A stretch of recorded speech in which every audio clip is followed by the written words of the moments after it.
Yeah, it sounds Much really better idea having this in here. That was Barry. Yeah, I can't believe that. I think it depends very much on what it was, what it is, and how proficient you are at making models. Now, unfortunately, we've seen ourselves actively involved in finishing the product as well as making models. We very seldom, I mean very seldom, not about probably two, perhaps 3 weeks a year to actually sit down and make a new model or sculpture, whatever you wish to call it. We, ideally, like a lot of others do, those probably more proficient in the sort of industry, they only create the sort of art in the first instance. They don't do the casting and that. So, but for us, if we had nothing on and you came to me and said, can you make me a naked woman, which would be difficult with my eyesight, may I get a closer look, please? You know? And make the mold. So it's a case really of making the original, whether you make it out of wax or clay or metal or whatever, make a mold out of that. Once we've got that mold, which would invariably is a silicon mold, silicon rubber mold, we need to put wax into that, whether it be, if it's a large piece, it would need to be hollow, so it would need to just be a skin, probably 5 or 6 millimeters thick, and get that done to the satisfaction of the person who wanted it, or we want to do it ourselves. And as I mentioned earlier, it was the only thing that we would do. Probably within 3 weeks, you would have a finished item. So it would have tied one person up for an entire 3 weeks. That's why people often shake their heads when they learn what the prices are of doing something like that. But it's we're not. If we were ripping people off, we'd be very wealthy by now, and we wouldn't be doing what we do, apart from the fact that we love it. Thank you. Does that answer that sufficiently for you? Good on you, thank you. When you work on, say, an animal and it gets a little on the size of the actual animal, how do you get Others might disagree with me. Mine's a sort of hit and miss effect.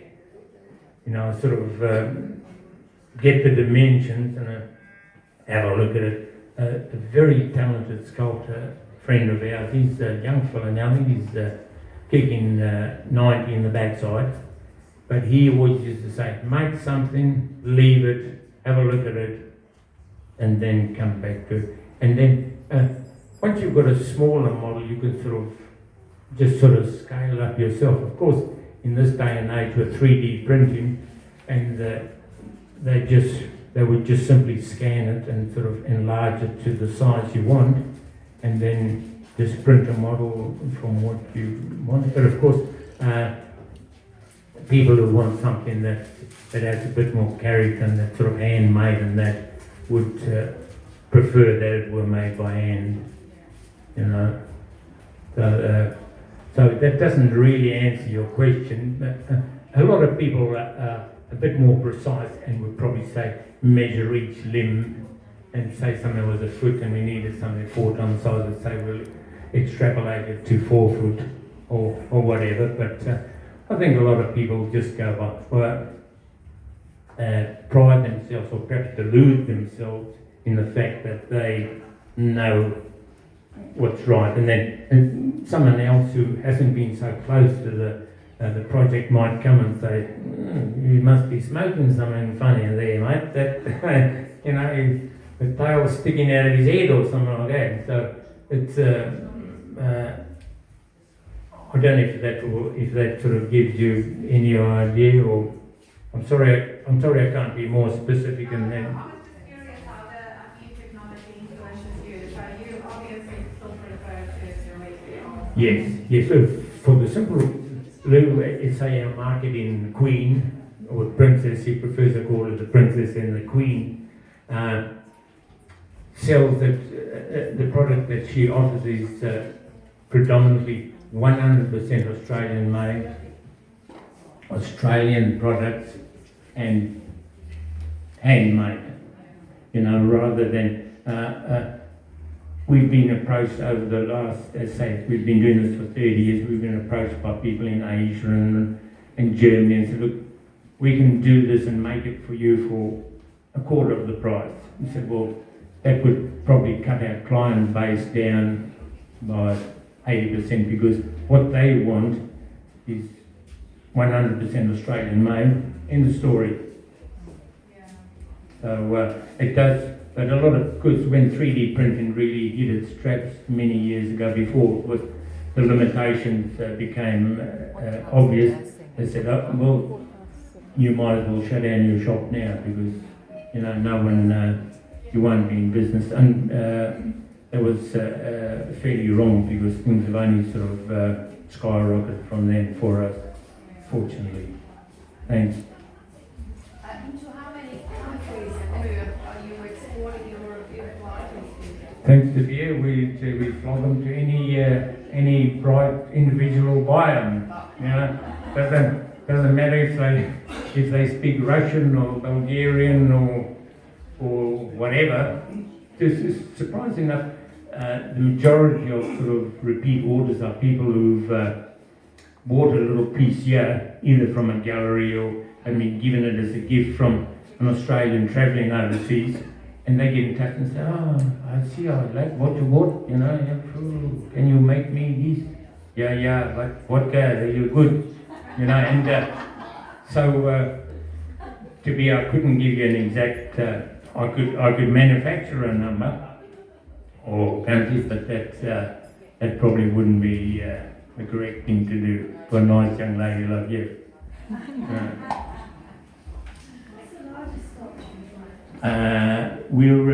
We made a definite decision many years ago to keep things relatively small for the simple reason it expanded our market because we could ship them pretty readily anywhere in the world, whereas what we call them big time boogies mainly, more sort of artists, because we consider ourselves artisans as opposed to artists, and they like to do big things where the glory is, and we said, look, that's not really our style. We need to put bread and wine on the table.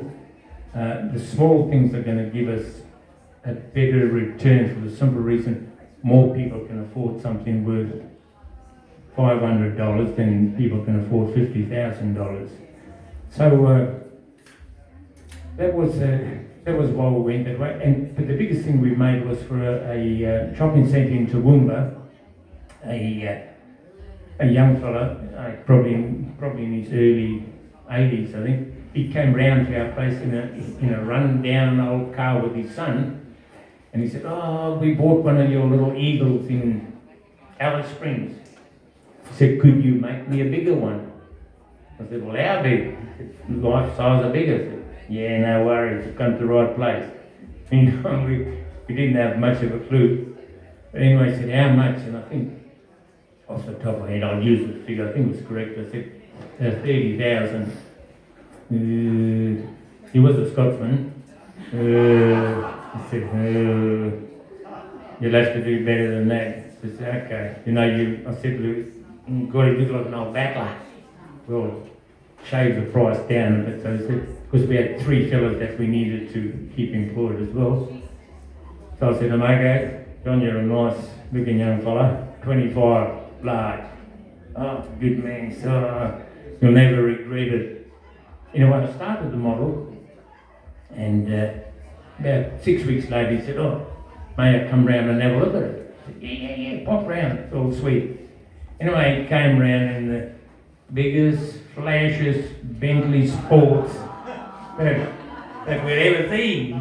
Said, "Hey, sucked in again." So yeah, but we did him that wedge study. It got a 3.6 metre wingspan, and we were fairly proud. It took us a fair while. I think in the end it weighed about 450 kilos. So it was was fairly light, and we told him we'd give him 30,000 year guarantee on it, which seemed to placate him anyway.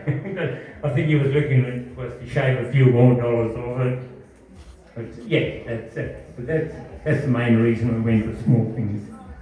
Very often we get people give us things, oh, can you make us a lifestyle horse and that, or can do this, but we, instead of saying, no, we don't do that, we refer them to a couple of other founders, one particularly that we know that does that thing and he's very good at it. He does all those sportsman sculptures and those horse and sculpts like that. So we just refer them on. Okay. Is everybody happy with that? Thanks, Pete.